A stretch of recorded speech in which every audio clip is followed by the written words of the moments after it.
নতুন আকাশ।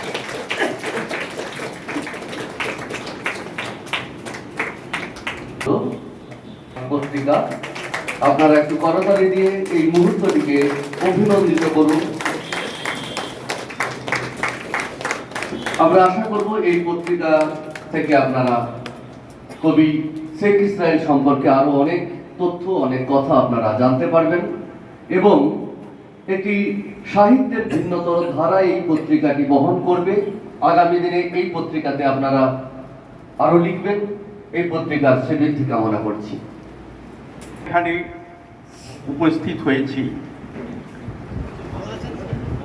আপনারা এখানে সামনে আছেন, অনেক জ্ঞানী গুণী ব্যক্তিত্ব এখানে আছেন।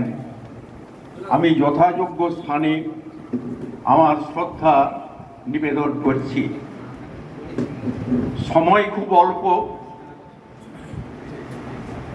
আমি সেই ইসরায়েল সাহেবের সঙ্গে আমি যে খুব একাত্ম হয়ে মেশার সুযোগ পেয়েছিলাম সেটা আমি পাইনি, কিন্তু ওনার সঙ্গে আমি যেটুকু মিশেছি আমি মনে করি ওনার মতো একজন উদার প্রকৃতির মানুষ, আমার কাছে উনি বড় মাপের মানুষ, বড় মনের মানুষ এবং বড় মানের মানুষ। এই রকম মানুষ আমরা যদি সমাজে আরো কিছু পেতাম, সমাজটা অনেক এগিয়ে যেত বলে আমি মনে করি। উনি শোষণ মুক্তির সংগ্রামে উনি লিপ্ত ছিলেন, একাধারে উনি শিক্ষক ছিলেন এবং কবি ছিলেন, হোমিওপ্যাথিক চিকিৎসা উনি করতেন। আজ আমি ওনার বড় জ্যেষ্ঠ পুত্র শেখ মনিরুল ইসলাম, ওনার সঙ্গে আমার বিভিন্ন রকম কথাবার্তা হয় ইসরায়েল সাহেব সম্পর্কে। সময় সংক্ষিপ্ত এবং আমি একটি দিনের কথা বলছি। উনি একটা বিষয় আমাকে ওনার বিষয়ে একটা লিখতে বলেন,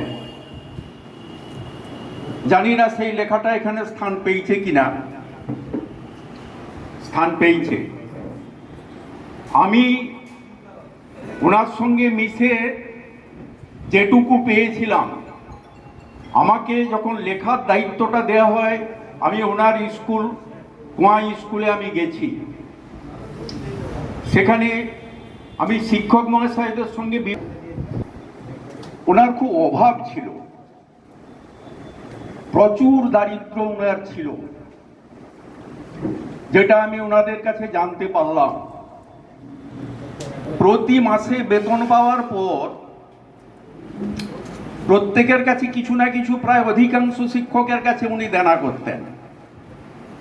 ঠিক পরের মাসে আবার মাইনা পেয়ে পয়সাটা দিয়ে দিতেন। কাউকে বলতেন, আরে ভাই তোমার এই মাসে আমি দিতে পারলাম না, কিছু মনে করো না, পরের মাসে ওটা দেবো। আবার ওনার অধিকাংশ সময়ে এই মাইনাটা পাওয়ার পর আমাদের এই যে স্বদেশ সাঁতরা নতুক, শেষকালে উনি নতুক বিবেকানন্দ বিদ্যালয়ের উনি প্রধান শিক্ষক ছিলেন। উনি আমার ওই